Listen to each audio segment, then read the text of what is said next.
thank you very much. I was saying as much as I agree that judiciary is a part of the problem, but that's just a little part of the problem in my mind. You've perfectly diagnosed the problem. What must the executive do? Because that's where most of the power resides. For example, in the office of the president, for example. And the problem over the years, up until this moment, is that politics, in most cases, trumps the fight against corruption. Political considerations, political affiliations, or even ethnic or religious affiliations, such that a thief is a thief if it's if the person is not from your region or from not your political party and all that. So what we need to do is decisive action. There are really no two ways about it, you know.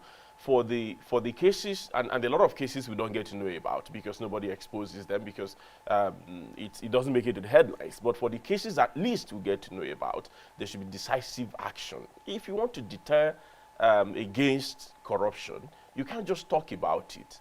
You must be seen to be acting and decisively. From the case of the grass cutter, the millions that were used to cut grass, and we saw how the presidency kept dilly-dallying. They kept, you know, until when the outcry was too loud for them to contend. Then they started some kind of process to lead to investigation and prosecution. But up to today, what is that case? You know, you've just given a good example, this one that happened again with Magu. So what is that file now? You know, so when leadership, and everything rises or falls with leadership, as we are told, when leadership foot drags on critical issues, then that's where the problem is. If you want to fight corruption, the president must not just present the mantra or the meme of a man who doesn't like corruption, no, but he must also present the meme of a man who acts decisively against corruption, no matter how close it comes. And that's how you engineer social change. If you don't deal decisively with the people who are the closest to you, then nobody will take you seriously. Every other person will interpret all the moves you make as politically influenced. So if you look for people who want to deal with problems decisively, they start with people around them. People around them know, for one, I don't tolerate corruption.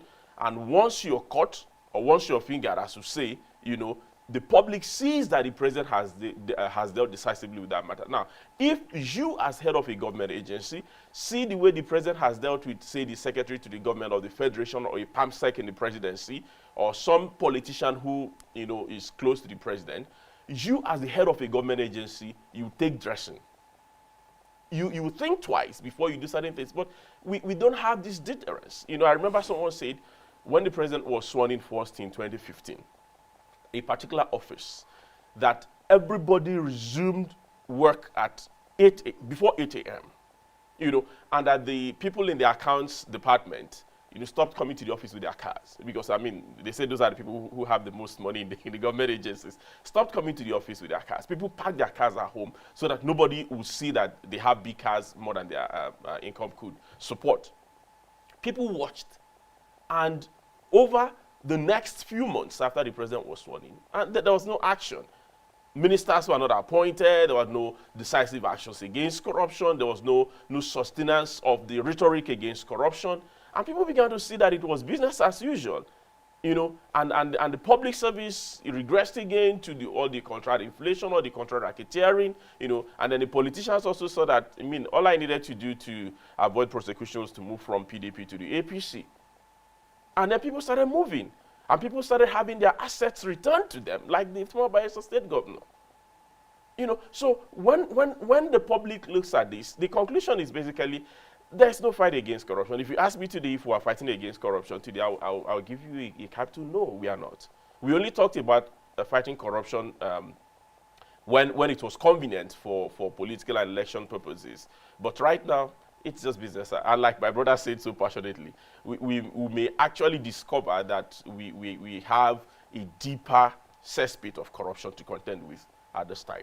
You know, in every think tank or group of intellectuals that have been privileged to participating, we've always come to the conclusion that Nigeria doesn't have a problem necessarily with the individuals who are assumed public office, but we have a problem more so with the system.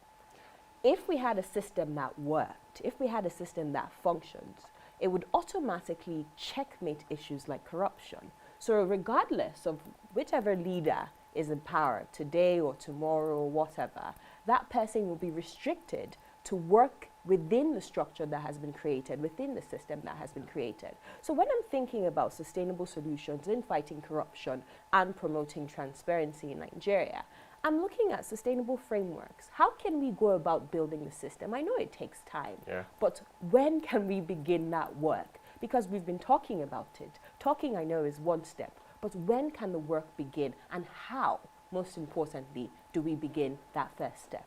I think this is the critical conversation that needs to be had, because we can talk about what is being done and what is not being done, but then we need to look at the system. To me, corruption is a cultural thing in Nigeria.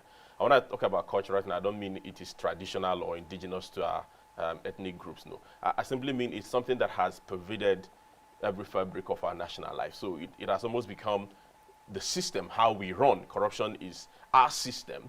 And if you try to operate outside of that system of corruption, then you're the endangered species. So how do we address this? Now, the one part of the two-pronged approach I would propose is the decisive action, which you just talked about. But the other part of it is the soft power element, where you then have to start a process of reorientation. Because if you look at it, over the years, we've had a system of skewed incentives, when it comes to wealth generation. So dignity of labor, people who work, people who toil, with all honesty and sincerity, whether in the public service, wherever you find them, they end up poor. But those who make the money, those who show the money, are those who are corrupt. So we've socialized generations, not just one generation.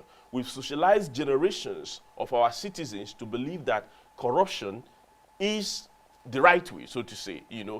Now my turn, make I chop. Chop, when you reach your turn, make you chop. I chop. So this has entered into the minds of generations, including the ones that are still in the primary school and secondary school at the moment. So you see how deep the problem is. Now, how do we go back to start to project a system that is based on hard work, dignity of labor, or meritocracy? That's the problem. Now, you can't, of course, different institutions in society will play a role in this. The government obviously has a lot of role to play in this, but also have the family, that has a role to play in this. Then we'll have the religious bodies that have roles to play and the schools that have roles to play. But how do you then do this? Where at the highest level of leadership, which is the government, political leadership, you haven't seen that decisive revulsion, so to say, against corruption. So this is how it works. And I'll go back to what I said earlier. If you had a leader or a president or even a director general in an organization or a principal of a school, maybe one of the federal government colleges, who abhors corruption, and everybody in that school knows that this person would not tolerate corruption.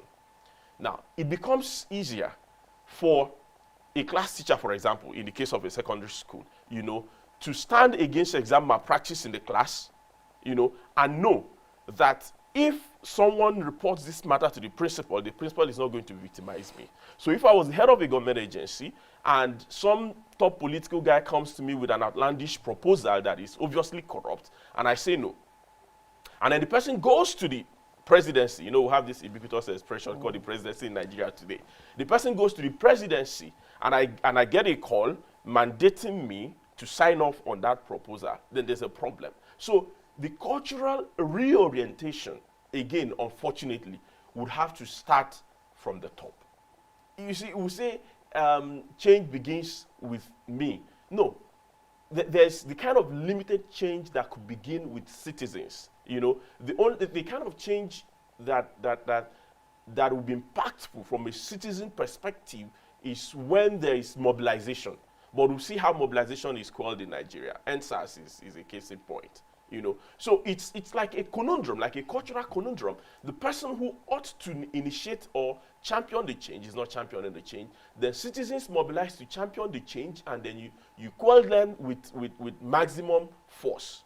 So it's a conundrum. So ask me, we need reorientation. Where's that orientation going to come from? various institutions within the society, church, society, family, government. But most impactfully, we need to have people who lead by example, whether at the local government level, government agencies, at the presidency. We need to have people who are veritable role models for other people to emulate. I mean, there's something the Bible says, and allow me to say, it's an interesting quotation. It's in Ecclesiastes, I can't remember the particular verse. It says, when you see corruption in a land, or when you see oppression in a land, do not marvel, because there's a higher official over the official, and there's another official over them. So you're just talking about the hierarchy or the bureaucracy that breeds corruption. If the guy at the highest level of the chain is not corrupt and decisively fighting corruption, I tell you, every other person would line up.